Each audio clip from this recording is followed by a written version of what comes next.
6월 13일 화요일 예품 말씀입니다. 여러분 혹시 삼국지 읽어보셨는지 모르겠어요. 저는 유씨라서요. 유비를 제일 좋아합니다. 조조가 원술과 싸울 때 군량미가 부족했습니다. 그래서 군량미를 담당하고 있던 왕후라는 사람이 조조에게 와서 말합니다. 군량미가 부족한데 어떻게 할까요? 라고 물어보니까 조조가 그러면 그것을 담아주는 그 그릇을 조금 작은 걸로 바꿔서 똑같이 주는 척 해라 라고 말하죠.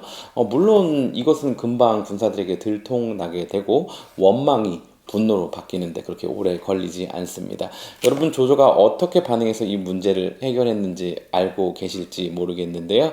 왕후의 목을 쳐서 달게 됩니다. 그리고 왕후가 그동안 이 군량미를 축내었다고 말하게 되죠. 여러분 이런 리더 밑에서 일하시는 거 어떻게 생각하시나요?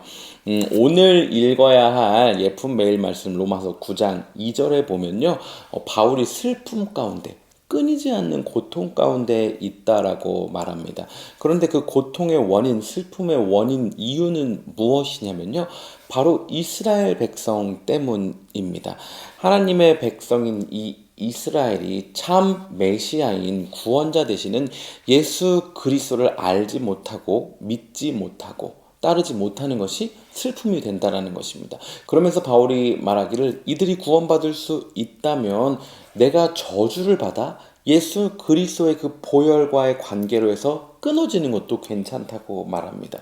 여러분 이 바울의 이야기 들으면 생각나는 거 하나 있지 않나요? 바로 출애굽기 32장에 나오는 모세의 기도입니다. 출애굽 이후에 모세는 시내산에 올라가게 되죠. 그리고 백성들은 왜 모세가 아직도 안 내려오냐고 막 원망과 불평을 하기 시작합니다. 그리고 아론이 그럼 금붙이들 가져와봐 하고 금송아지를 만들고 우상 숭배를 하게 되죠. 하나님께서 진노하시고 이스라엘 백성을 진멸하려고 하십니다. 그때 모세가 하나님께 역시나 동일하게 32절에서 기도하는 거죠. 하나님 이들의 백성 이들의 죄야 하나님 이들의 죄를 용서하여 주십시오. 하나님의 백성의 이름을 기록해둔 그 책에서 제 이름을 제하여 버리신다고 하더라도 이 백성들을 용서하여 주십시오라고 기도하게 되는 거죠.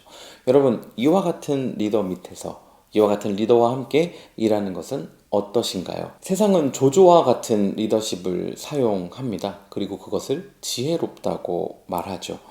내가 더 올라가기 위해서는 누군가에게 책임을 전가시켜야 하고 또 꼬리 자르기를 해야 한다고 말합니다. 그렇게 해서라도 내가 안전해야 되고 내가 더 올라가야 하기 때문이죠.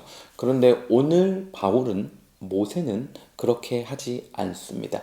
내가 비록 하나님과 관계가 단절된다고 하더라도 내가 저주를 받고 내 생명이 끊어진다고 하더라도 하나님 이들을 용서하여 주시고 이들을 용납하여 주시고 이들을 구원해 주십시오라고 기도하고 있는 것입니다.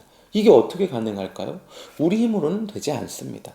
예수님의 마음을 품을 때만이 가능한 것입니다. 여러분 한번 생각해 보세요. 모세 입장에서는 기껏 애써갖고 수고해가지고 출애굽 시켜놨더니 지금 갈 길도 멀고 빨리 가나안 땅 가야 되는데 나 이제 나이도 점점 많고 힘든데 왜 또 그 금세 조금을 못 참고 막 금송아지 만들고 우상 숭배해서 왜 이 사단을 내는 거야? 왜 내 발목을 잡는 거야?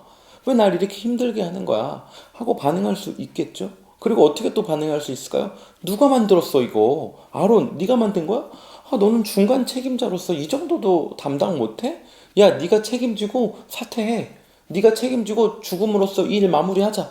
여기서 덮자. 하고 책임 전가하고 꼬리 자르기 에도 전혀 문제 없습니다. 사실 이거 모세 책임 아니잖아요. 그런데 그렇게 하지 않는 거예요. 여러분 바울의 경우는 어떤가요? 여러분 바울이 지금 슬퍼하고 고통스러워하고 있는 이 이스라엘 백성 유대인들 지금 바울에게 어떻게 하고 있죠? 바울 죽이겠다고 모여 있는 거예요. 막 때려잡는 거예요. 계속 죽이려고 하는 그 상황인 거예요. 어떻게 보면 날 힘들게 하고 괴롭히는 원수와 같은 그들 때문에 그들을 위하여 걱정하고 근심하고 있고 내가 이들을 위해서라면 저주받고 예수님의 보혈로부터 끊어지는 것도 감수하겠다라고 말하는 거예요. 여러분 이게 어떨 때 일어납니까? 예수님 마음 품을 때만 일어나는 것입니다. 여러분 이것이 바로 크리스찬 리더십의 핵심 인 것입니다. 조직 구성 능력, 일에 대한 추진력, 자금 조달력, 이런 것들이 핵심이 아닙니다. 크리스찬 리더십의 핵심은 바로 이것, 예수님의 마음이 있느냐 없느냐 하는 것입니다. 여러분, 오늘 나누었던 것처럼 바울과 모세는 이렇게 기도해요. 하나님, 이들을 위해서라면 저의 생명이라도 기꺼이 내놓겠습니다 라고 말이죠. 그런데 사실 실제 그런 일은 일어나지 않습니다. 그런데 이와 같은 일이 신약에 실제 일어납니다. 누구에 의해서요? 바로 예수 그리스도에 의해서입니다. 예수님께서 저와 여러분을 위하여서 실제 생명을 내어놓고 하나님과의 단절이라는 그 죽음을 경험하십니다. 예수 그리스도의 사랑, 그리고 바울과 모세의 기도의 실제를 보여주신 거죠. 사랑하는 성도 여러분, 저와 여러분은 이미 리더입니다. 어떤 분은 사회에서 아주 영향력 있는 리더일지 모르겠어요. 또 어떤 분은 교회에서 리더의 역할을 감당하고 있을지 모르겠어요. 어떤 분들은 친구들 사이에서, 그리고 어떤 분들은 비정규적으로 혹은 정규적으로 모이고 있는 몇몇 사람들과의 모임 가운데서 영향력을 흘려보내고 있는 리더일지 모르겠어요. 또 어떤 분들은 가정 가운데 리더로서 살아가고 있을지 모르겠어요. 저와 여러분은 적어도 어느 한 곳에서는 리더로 살아가고 있다라는 것입니다. 여러분, 세상 가운데 정말 수많은 리더십에 관한 책들과 세미나들이 있어요. 여러분 이미 어떤 책들을 읽고 어떤 리더십을 따라서 살아가고 계실지 모르겠습니다. 어떤 분들은 조조의 리더십을 따라 살아가고 계실지 모르겠어요. 또 어떤 분들은 세상의 어떤 리더십을 따라서 살아가고 있을지 모르겠습니다. 여러분, 오늘 하루 사는 동안요, 바울, 모세, 그리고 예수님의 리더십을 돌아보면 좋겠어요. 그리고 우리 안에 예수님의 마음이 있는지 확인하는 시간 가지면 좋겠습니다. 여러분, 우리 모두는 크리스찬 리더입니다. 예수님 마음 가지고 크리스찬 퍼스펙티브 가지고 오늘 하루 멋지게 살면 좋겠어요. 응원하고 기도하겠습니다. 저를 위해서도 예수님 마음 품은 목사 될 수 있도록 기도해 주십시오.